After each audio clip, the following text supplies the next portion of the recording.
Hey, how you doing, everyone? Welcome into Matchday -1 here at St. David's Performance Centre. He is the one and only Michael Lahoud. I'm Adrian Healey. We are brought to you by PointsBet, who are founding partners of Austin FC. Welcome on board ahead of the first official Copa Tejas game of the year, away against the Houston Dynamo on Saturday, and this one counts. This one goes towards that trophy that, oh, by the way, we won. Oh, yeah. A year ago. I can't seem to help myself but bring back some nostalgic feelings and memories. And it all started against this very Houston Dynamo side that Austin FC went and got a result away last year. A very piquant observation indeed. We will get to the Dynamo game. Let's start with the big picture, though, Michael. And, you know, the rough and the smooth with this, what's happened in the league over the last couple of weeks and what also happened in the Open Cup. So let's start with the more pleasant of those two, where we now are in the league. And here we are, you know, a day before the Houston game, looking at the league standings that now has us above Houston and in the playoff picture. We talked about the Seattle win last time. Since then, the Toronto win.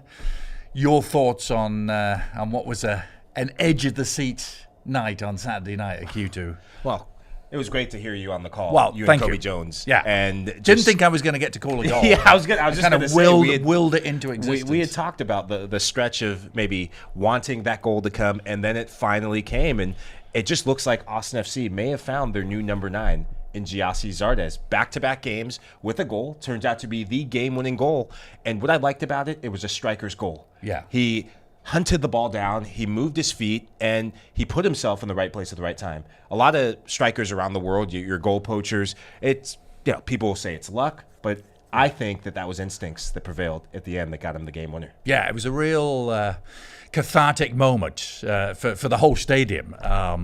Yeah, because they had played really well in the first half. I thought we're unlucky not to be in front. And then second half, it was trying, wasn't it? Toronto just dug in there and frustrated Austin, and it looked like it wasn't going to happen, and yet they still found a way. Well, the subs came in to change the game. Adam Lundqvist, a player who we've talked about, we've seen him get better and better and settle into life with Austin FC, puts in the cross, and it was the two wingbacks. Yeah. The last couple games and matches, we've seen wingbacks be the difference. John Gallagher, Nick Lima, I thought he was excellent on the day. He was my vote for man of the match next to Gyasi Zardes, being industrious. But the two wingbacks being involved, and Gyasi Zardes, Julio Cascante on the floor. Yes. It was that sort of grit and determination that sometimes you need in Major League Soccer to get the points. Cascante should get an assist, by the way. 100%. He should be on the score sheet, because that was a big impact of that goal. But it was great. It was almost a replica of the Montreal game, our previous home win. Can we play Canadian teams at home every week? That's what we need. You know, we haven't conceded to any of them yet, and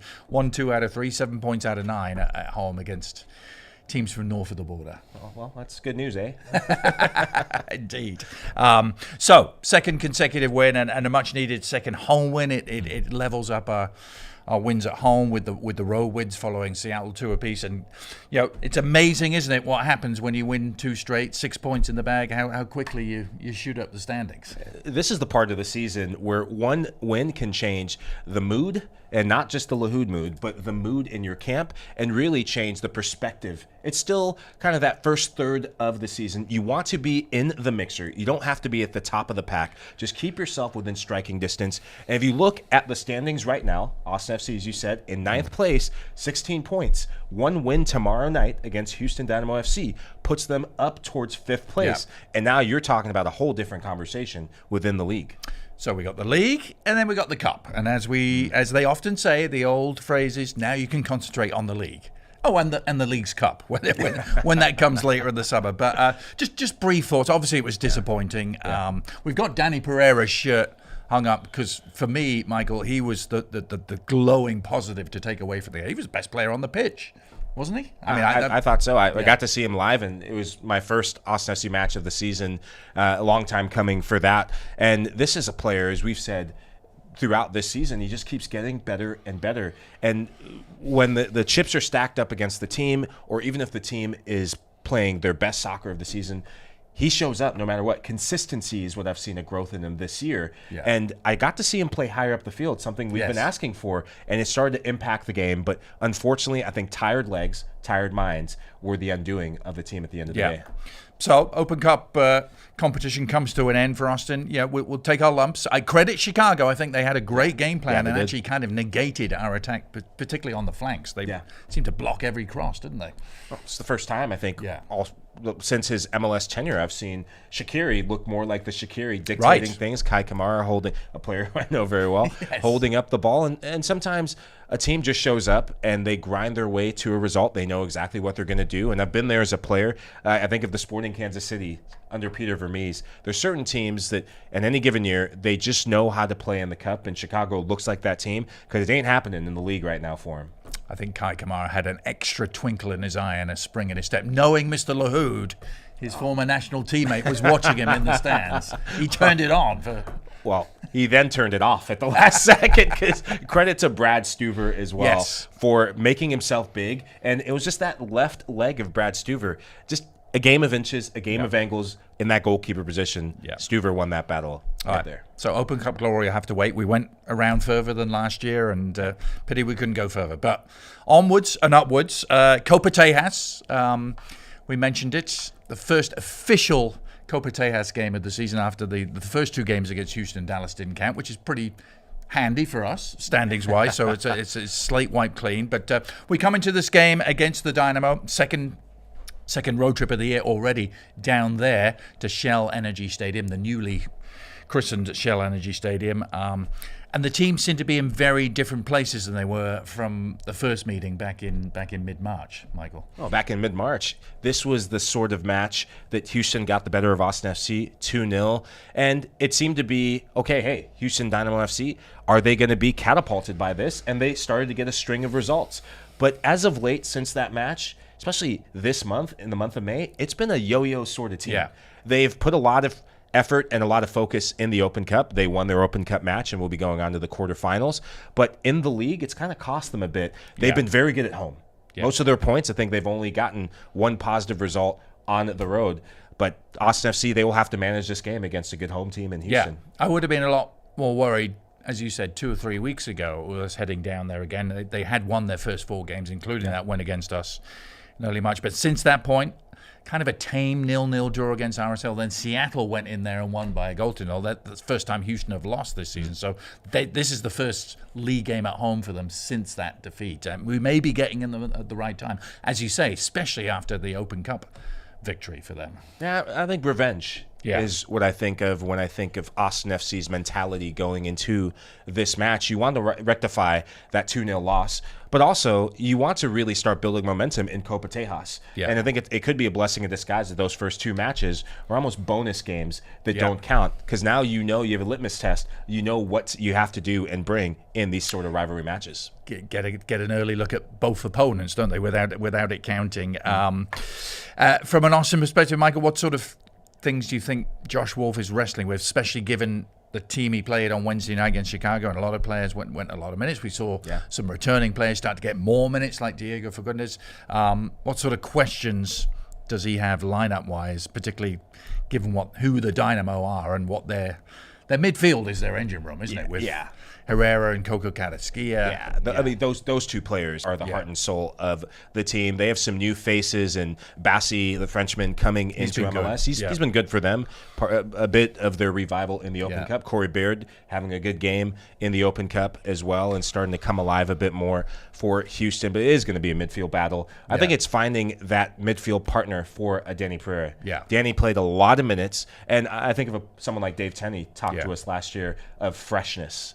In midweek matches, moving to the weekend, you have to find a way to get the team physically fresh, but most importantly, mentally fresh for this match, because this is a big game. Yeah, it certainly is. It's been sort of combination of Johan Valencia and Sofiane Jafal recently. So one of those you imagine will get the starting. Jafal's been seeing more and more minutes, hasn't he? I thought he played well in the Toronto match. He's a young player who has an eye for a pass, and I think that depending on what sort of tactical acumen and what sort of game plan Josh Wolf has going into this match, if you want more of a disruptor, obviously Johan Valencia, but if you want someone to thread the needle, more passes forward, and I think Jafel coming in there as a deep-lying playmaker, it allows Danny Pereira to get higher up the field.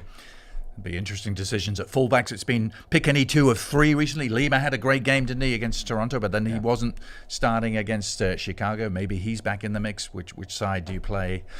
Gallagher on, and choices further forward on the flanks as well for Josh Wolf. Yeah, and not just on the flanks. I look at the front three. Yeah. Gyasi Zardes playing a lot of minutes this week. Do we see Maxi Ruti? We didn't get to see Maxi Ruti in the Open Cup match. So do we see him going back to a former team where Maxi has such a knack for scoring against his former teams? He just does. He just always finds a way, doesn't he? So yeah, lots of intriguing questions ahead of the Houston Dynamo game. That's Saturday, 7:30.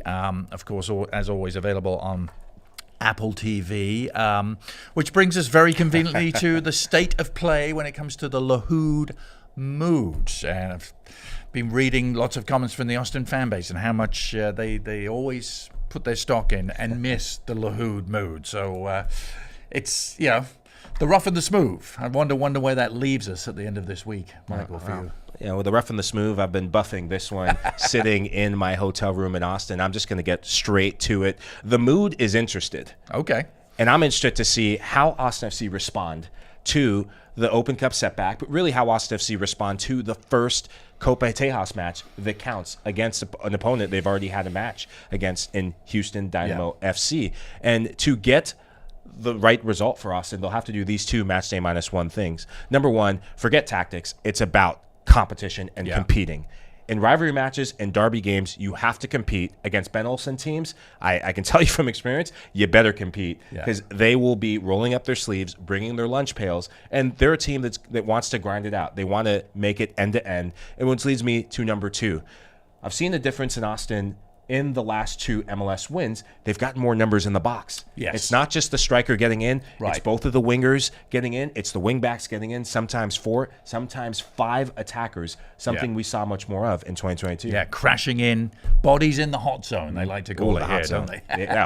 Extra So hot. can they get hot in Houston? One little sort of X factor, can Josh Wolf get one over on another former mentor of his? He got one over on Bob Bradley last week against Toronto, but Ben Olsen has come in and already stamped his mark on the team, and Josh Wolf's very first experience as a coach was under the wing of Ben Olsen. So didn't they do a little something that year? Yes. Working together, I think, in the Open Cup. Yes, they won they won the Open Cup for DC United 2013. So lots of reasons for motivation for Austin to go there and get the job done. I'm sure there's going to be a great traveling fan base, as there always is, heading down that stop at Buc-ee's and Bastrop, of course.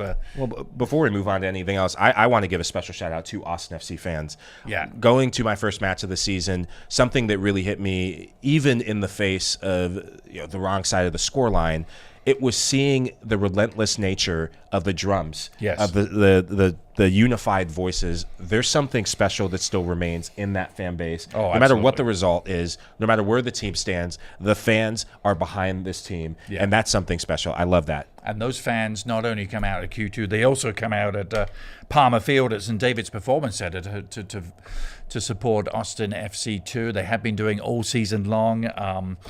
The team still second in the Western Conference, Michael. A couple of defeats recently. Fourth overall, 5-3-2, the overall record in 10 games. And they will also be playing a Copa Tejas game in Houston this weekend. Their game is on Sunday, and that will also be available on Apple TV. And they continue to be a shining example of what an ex-pro team should be, Michael. And I'm excited for them getting another opportunity to right the wrongs of a couple recent results. I think they tried to rotate, give some of the younger players some chances. When you've gotten results to start the season well, you can afford to do that. You don't win MLS Next Pro by being in first place right now. It's what you do is you build up your campaign throughout the meat of the season in the middle to get some younger players experience that could benefit you towards the end. But if you look at the competition coming up, the League's Cup, I think you can look at something like this Houston Dynamo match for Austin FC 2 that could benefit the first team. Getting more experiences for the second team could benefit that. Yeah. Glad you mentioned the Leagues Cup. Reminds me how excited I am. It's still a couple of months away, but I think that competition we could do something very special, and especially given our draw. We have the home games against the two Mexican teams July 21st, that starts, and maybe, as you say, we'll see some of the Austin FC 2 squad involved. Keep that support up as well at St David's Performance Centre at Palmer Field. It's been fantastic to see those Friday night crowds. Let's finish for today with a moment of gratitude and a very different sort of team to shine the light on, the Austin FC Unified team, the Special Olympics team. Who've selected for this year 15 players. 2 coaches, Amy Weisenhutter and Nikki Hushka, will again be in charge. We saw how fantastic it was last year for the Unified team. They actually played a game, didn't they? After the Dallas game, I think it was in mid-June. We anticipate they will do the same. We don't have a specific date for that yet, but the team is together and announced and starting to practice. So it's terrific stuff, Michael.